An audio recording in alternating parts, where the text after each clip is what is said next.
నమస్కారం ETV news కు స్వాగతం ముందుగా ముఖ్యాంశాలు ఇసుకాసురుల ఆగడాలపై చంద్రబాబు ఆగ్రహం పీడీ కేసుల నమోదుకు ఆదేశం తనిఖీల్లో రవాణా శాఖ వైఫల్యంపై అసహనం భూసేకరణ చట్టంలో సవరణలకు తెరాస సర్కారు సన్నద్ధం కేంద్రం సూచనలు చేర్చేందుకు త్వరలో అసెంబ్లీ ప్రత్యేక సమావేశం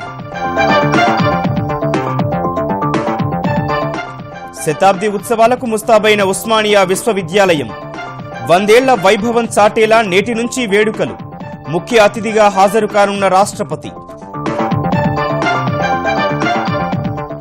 నల్గొండ జిల్లా కేతేపల్లిలో పెను విషాదం చెరువులో దిగి ఒకే కుటుంబానికి చెందిన 5 చిన్నారులు మృతి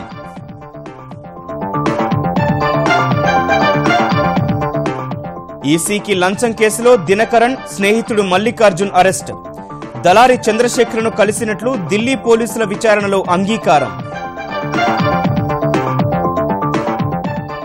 పరాగ్వేలో బందిపోట్ల బీభత్సం సినీ ఫక్కీలో 257 కోట్లు చోరీ పేలుడు పదార్థాలతో లాకర్లు పగులగొట్టి దోపిడీ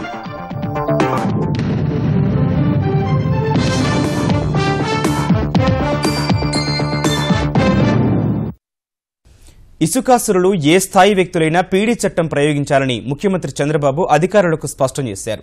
ఏర్పేడు ప్రమాదం వెనుక రవాణా శాఖ వైఫల్యం ఉందన్న బాబు తనిఖీలు పగడ్బందీగా నిర్వహించాలని తేల్చి చెప్పారు. బదిలీలో అక్రమాలను సహించబోనన్న బాబు సాగు ఆదాయం రెట్టింపు ప్రణాళికలపై కార్యదళం ఏర్పాటుకు ఆదేశించారు. విజయవాడలోని సీఎం కార్యాలయాన్ని సుపరిపాలన కేంద్రంగా మార్చాలని నిర్ణయించారు. చిత్తూరు జిల్లా ఏర్పేడులో లారీ బీభత్సానికి 15 నిండు ప్రాణాలు గాల్లో కలిసిన వేళ రవాణా శాఖ వైఫల్యంపై ముఖ్యమంత్రి చంద్రబాబు శాఖాధిపతుల సమావేశంలో అసహనం వ్యక్తం చేశారు. ఏర్పేడు ఘటన ప్రమాదమే అయినప్పటికీ వారందరూ ఇసుక అక్రమ రవాణాపై ఫిర్యాదు చేయడానికి వచ్చి చనిపోయినట్లు గుర్తు చేశారు. మహబూబ్ నగర్ నుంచి బయలుదేరిన లారీ ప్రమాదం జరిగేలోగా 2-3 చెక్పోస్టులు దాటిందని మధ్యలో అధికారులు ఎక్కడ సక్రమంగా తనిఖీ చేసినా ఘోరం తప్పేదని అభిప్రాయపడ్డారు. ఇసుక ఉచితంగా ఇస్తున్నా అక్రమాలు జరగడమేంటని ప్రశ్నించిన చంద్రబాబు అక్రమ రవాణాకు ఎవరు పాల్పడినా ఎక్కడైనా డబ్బు వసూలు చేసినట్టు తెలిసినా పీడీ యాక్ట్ నమోదు చేయాలని ఆదేశించారు. ఏ స్థాయిలో అధికారి తప్పు చేసినా ఉపేక్షించేది లేదన్న బాబు ఇసుక అక్రమ రవాణాకు కలెక్టర్లు అడ్డుకట్ట వేయాలన్నారు.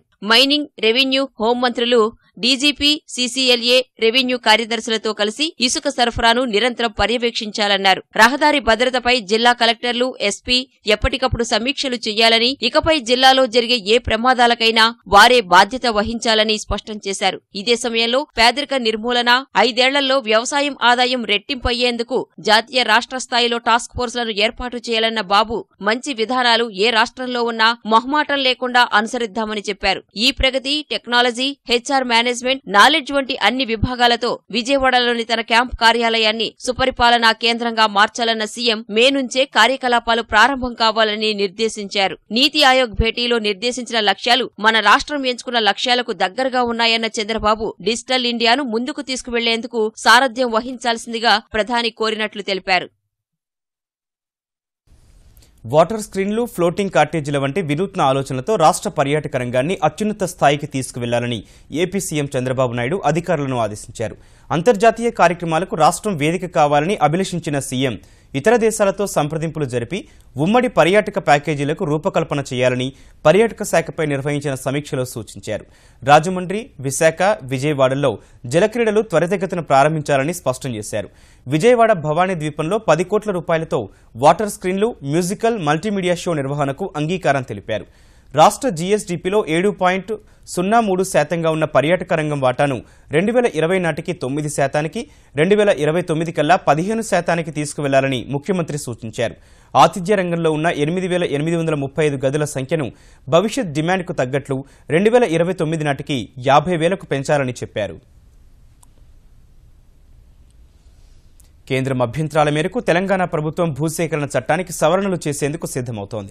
2013 చట్టంలో పేర్కొన్నట్లుగా నిర్వాసితులకు పరిహారం ఇవ్వడం, 2014 జనవరి నుంచి చట్టం అమల్లోకి వచ్చేలా సవరణలు చేయాలని కేంద్రం సూచించగా ఆ మేరకు తెరాస సర్కారు సన్నాహాలు చేస్తోంది. దీనికి సంబంధించి గవర్నర్ నరసింహన్తోనూ ముఖ్యమంత్రి కేసీఆర్ చర్చించినట్లు తెలుస్తోంది. శాసనసభ, మండలి ఇంకా ప్రోరో కానందున మళ్లీ నోటిఫికేషన్ ఇవ్వాల్సిన అవసరం ఉందని, చట్ట సవరణ కోసం ఉభయ సభలను సమావేశపరిచేందుకు అనుమతి ఇవ్వాలని కేసీఆర్ గవర్నర్ను కోరినట్లు తెలుస్తోంది. ఇవాళ రేపట్లో ఢిల్లీ నుంచి బిల్లు తిరిగి వచ్చే అవకాశం ఉందని భావిస్తోన్న ప్రభుత్వ వర్గాలు ఇందుకోసం శాసనసభను త్వరలోనే ప్రత్యేకంగా సమావేశపరిచే అవకాశాలున్నాయని తెలిపాయి. ఐటీ, ప్లాస్టిక్స్, కెమికల్స్, మౌలిక వస్తువుల రంగాల్లో పెట్టుబడులకు తెలంగాణ ఆకర్షణీయ గమ్యస్థానమని ఐటీ మంత్రి కేటీఆర్ చెప్పారు. కోల్కతాలో జరిగిన ఫిక్కీ పెట్టుబడిదారుల సమావేశంలో పాల్గొన్న ఆయన టీఎస్ ఐపాస్ గురించి వివరించారు. ఇదే సమయంలో సిర్పూర్ కాగిత పరిశ్రమ పునరుద్ధరణపై West Coast Paper Mills company ప్రతినిధులతో చర్చించగా పునరుద్ధరణ అవకాశాలపై అధ్యయనం చేస్తున్నట్లు వారు చెప్పారు. కాయిలా పడిన పరిశ్రమ పునరుద్ధరణకు చూపుతున్న చొరవను అభినందించిన West Coast company MD Bangur త్వరలోనే ఐడీబీఐ బ్యాంకుతో చర్చలు జరుపుతామని తెలిపారు. దీనిపై హర్షం వ్యక్తం చేసిన కేటీఆర్ సిర్పూర్ కాగిత పరిశ్రమ పునరుద్ధరణ దిశగా ముందడుగు పడిందని వ్యాఖ్యానించారు. ఉస్మానియా విశ్వవిద్యాలయ శతాబ్ది ఉత్సవాల అంకురార్పణకు సర్వం సిద్ధమైంది. నేటి నుంచి 3 రోజుల పాటు జరిగే 100 ఏళ్ల వేడుకలను రాష్ట్రపతి ప్రణబ్ ముఖర్జీ ప్రారంభిస్తారు. ముఖ్యమంత్రి, కేంద్ర రాష్ట్ర మంత్రులు, పూర్వ విద్యార్థులు, ప్రముఖులు హాజరయ్యే ఈ వేడుకలకు ప్రభుత్వం భారీగా ఏర్పాట్లు చేసింది. కొందరు విద్యార్థుల హెచ్చరికల దృష్ట్యా పటిష్ట బందోబస్తు ఏర్పాటు చేసింది. మాజీ ప్రధాని పివి నరసింహారావు సహా ఎందరో రాజకీయ ఉద్దండులు, ఉద్యమకారుల విద్యా వీచిక ఉస్మానియా విశ్వవిద్యాలయం శతాబ్ది ఉత్సవాలకు సర్వాంగ సుందరంగా ముస్తాబైంది. ఏ గ్రౌండ్లో ఏర్పాటు చేసిన సభావేదిక కేంద్రంగా ఉదయం 10:30 గంటలకు 100 ఏళ్ల వేడుకలు లాంఛనంగా ప్రారంభం కానున్నాయి. 10:30 నుంచి 12 గంటల వరకు సాంస్కృతిక కార్యక్రమాలు జరుగుతాయి. 12:30 నుంచి 1:30 వరకు శతాబ్ది ఉత్సవాల ప్రారంభోపన్యాసం ఉంటుంది. వేడుకలకు హాజరు కానున్న రాష్ట్రపతి ప్రణబ్ ముఖర్జీ ఢిల్లీ నుంచి బేగంపేట విమానాశ్రయానికి, అక్కడి నుంచి నేరుగా ఓయూకి చేరుకుని ముఖ్య అతిథిగా ఉత్సవాలకు హాజరవుతారు. ఉస్మానియా విశ్వవిద్యాలయ ఉపకులపతి రామచంద్రం ప్రారంభోపన్యాసం చేసి అతిథులందరినీ సత్కరిస్తారు. అనంతరం reception committee chairman K Keshava Rao, Telangana ఉప ముఖ్యమంత్రి కడియం శ్రీహరి, కేంద్ర మంత్రి బండారు దత్తాత్రేయ, ముఖ్యమంత్రి కేసీఆర్ సందేశాన్నిస్తారు. కులపతి హోదాలో గవర్నర్ నరసింహన్ ప్రసంగం ముగిశాక తర్వాత రాష్ట్రపతి ప్రణబ్ విద్యార్థులను ఉద్దేశించి ప్రసంగిస్తారు.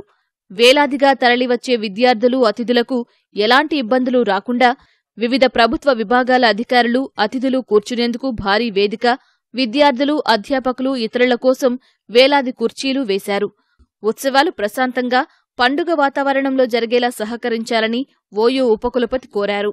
ఈ ఉత్సవాలను ఘనంగా జరుపుకుంటే ప్రపంచానికి ఒక మెసేజ్ వెళ్తుంది. ఒక మెచ్యూర్డ్ యూనివర్సిటీగా మనకు పేరు వస్తుంది. ఎటువంటి అన్‌టువర్డ్ ఇన్సిడెంట్ జరగకూడదని మేము ఆశిస్తున్నాము. ఒక కాన్స్టిట్యూషన్ హెడ్ మన రాష్ట్రపతి వస్తున్న సందర్భంలో సెక్యూరిటీ వారు చాలా సీరియస్గా తీసుకునే అవకాశం. మరి అటువంటి తరుణంలో ఏదైనా ఇన్సిడెంట్ జరిగితే మన యూనివర్సిటీకి పరువు నష్టమే కాకుండా ఆ విద్యార్థులకు కూడా నష్టం జరిగే అవకాశం ఉంది. వేడుకల 3 రోజుల పాటు సదస్సులు జరగనున్నాయి. తొలి రోజు మధ్యాహ్నం 3 నుంచి 5 వరకు ఠాగూర్ ఆడిటోరియంలో తెలంగాణ జాతి నిర్మాణం అనే అంశంపై ఓయూ పూర్వ విద్యార్థులు జైపాల్ రెడ్డి, కేశవరావు ప్రసంగిస్తారు. ఆర్ట్స్ కళాశాల ఎదురుగా సాంస్కృతిక ప్రదర్శనలకు ప్రత్యేక వేదికలు ఏర్పాటు చేశారు. ఓయూలో ఎటు చూసినా వేడుకల విశిష్టతే కనిపిస్తూ ఉండగా రాత్రి విద్యుత్ దీపాల వెలుగుల్లో ప్రాంగణ సముదాయం, భవనాలు ధగధగలాడాయి. అన్నాడీఎంకే ఎన్నికల చిహ్నం రెండాకుల గుర్తు కోసం ఈసీ అధికారులకు లంచం ఇవ్వజూపిన కేసులో ఆ పార్టీ నేత టీటీవీ దినకరన్ను ఢిల్లీ పోలీసులు అరెస్టు చేశారు. వరుసగా 4వ రోజు సుదీర్ఘంగా ప్రశ్నించిన ఢిల్లీ క్రైమ్ బ్రాంచ్ పోలీసులు అతన్ని అర్ధరాత్రి అరెస్టు చేసినట్లు ప్రకటించారు. దినకరన్తో పాటు దినకరన్ సన్నిహితుడు మల్లికార్జున్ను అరెస్టు చేసినట్లు ఢిల్లీ పోలీస్ సంయుక్త కమిషనర్ ప్రవీణ్ రాజన్ తెలిపారు. ఈ కేసులో మధ్యవర్తిగా ఇప్పటికే అరెస్టైన చంద్రశేఖర్ ఎవరో తెలియదని మొదట బుకాయించిన దినకరన్ విచారణలో మాత్రం తాను అతన్ని కలిశానని, హైకోర్టు న్యాయమూర్తి అనుకున్నానని అంగీకరించారు.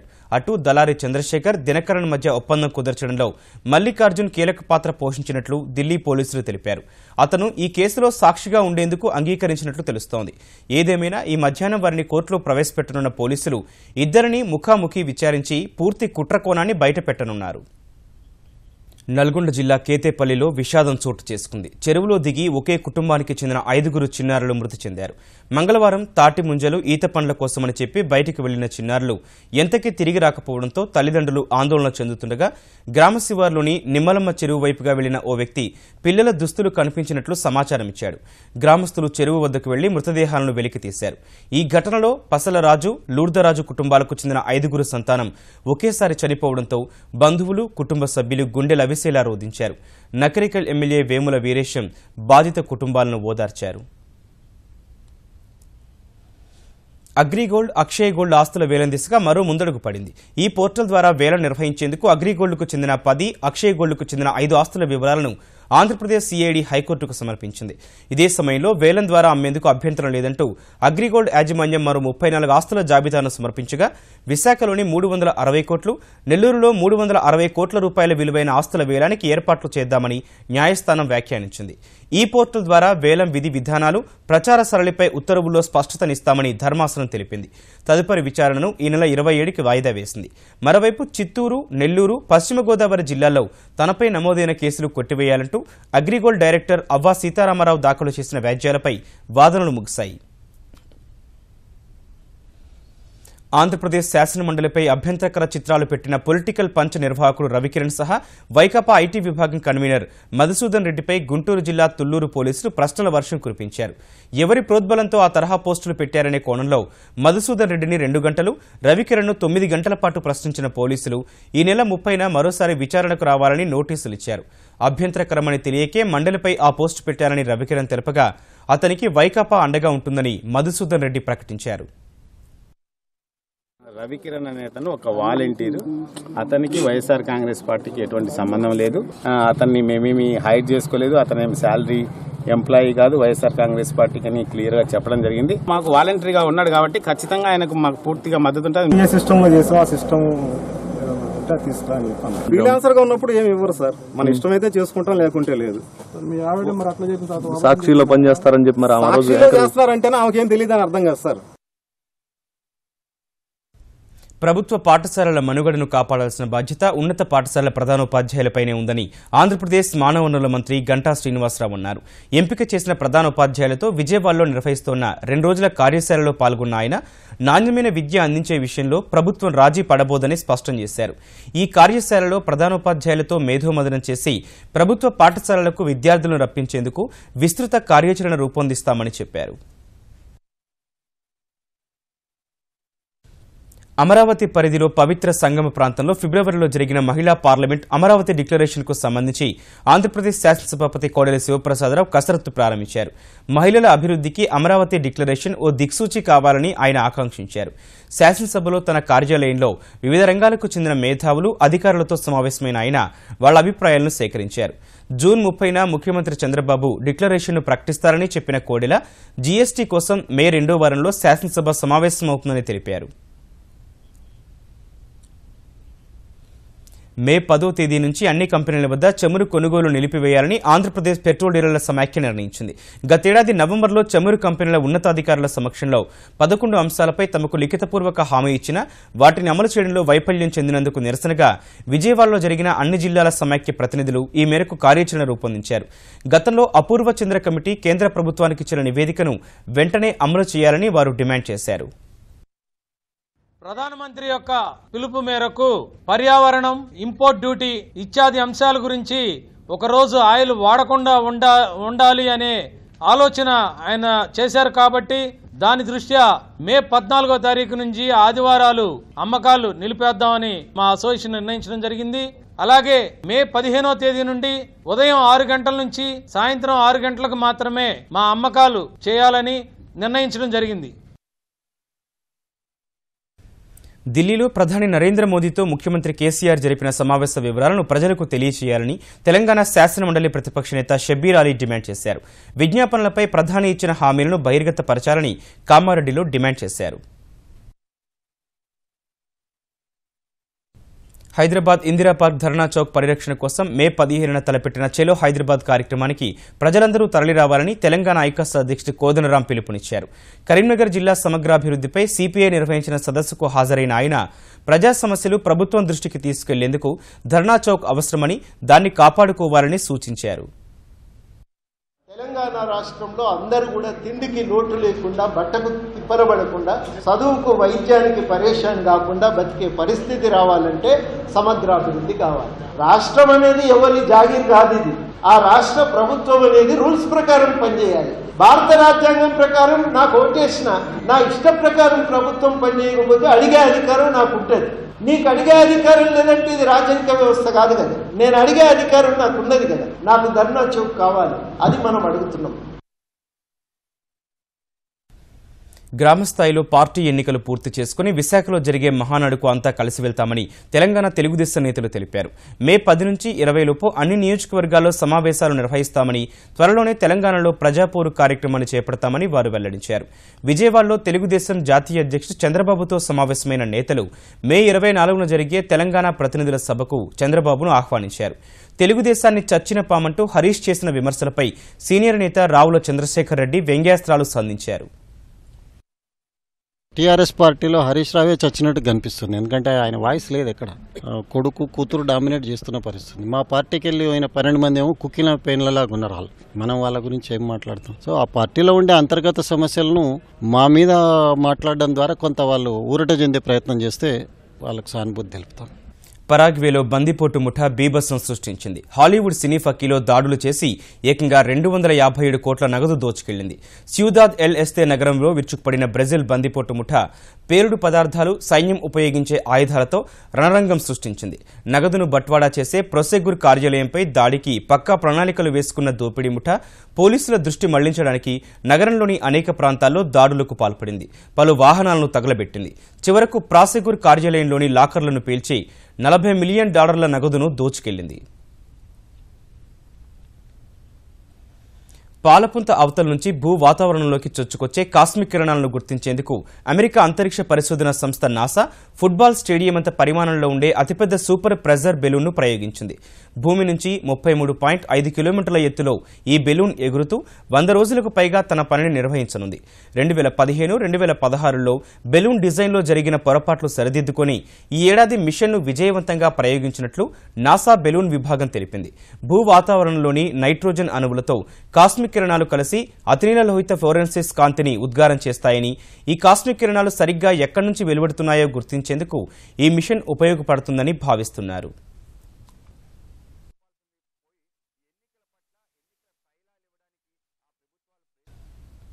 భారత్తో వాణిజ్య సంబంధాలను మరింత పటిష్టం చేసుకోవడానికి అత్యంత ప్రాధాన్యమిస్తామని అమెరికా స్పష్టం చేసింది.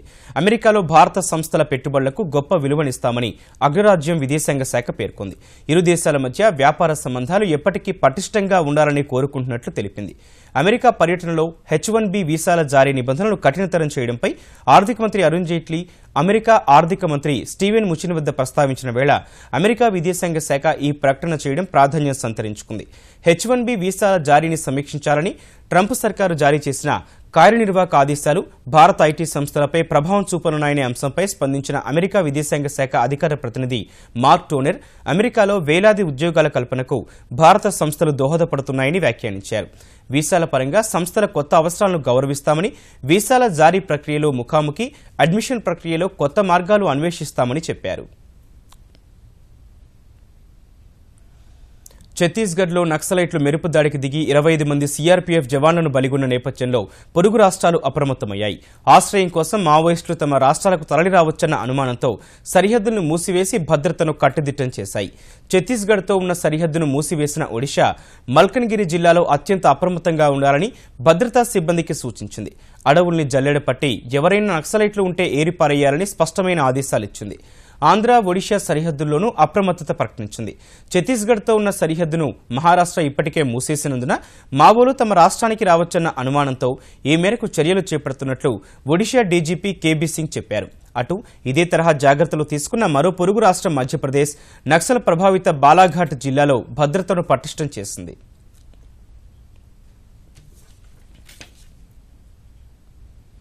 ముఖ్యాంశాలు మరోసారి. ఇసుకాసురుల ఆగడాలపై చంద్రబాబు ఆగ్రహం, పీడీ కేసుల నమోదుకు ఆదేశం, తనిఖీల్లో రవాణా శాఖ వైఫల్యంపై అసహనం. భూసేకరణ చట్టంలో సవరణలకు తెరాస సర్కారు సన్నద్ధం, కేంద్రం సూచనలు చేర్చేందుకు త్వరలో అసెంబ్లీ ప్రత్యేక సమావేశం.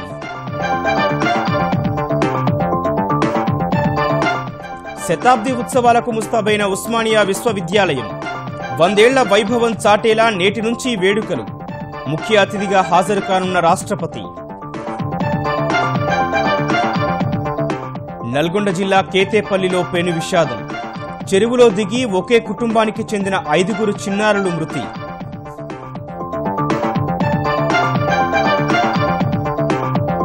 ఈసీకి లంచం కేసులో దినకరన్ స్నేహితుడు మల్లికార్జున్ అరెస్ట్.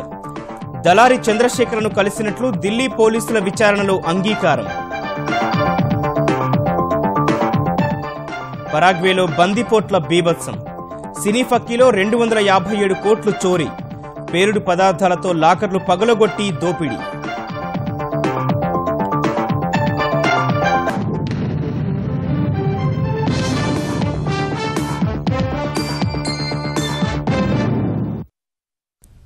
ఈటీవీ న్యూస్ సమాప్తం. నమస్కారం.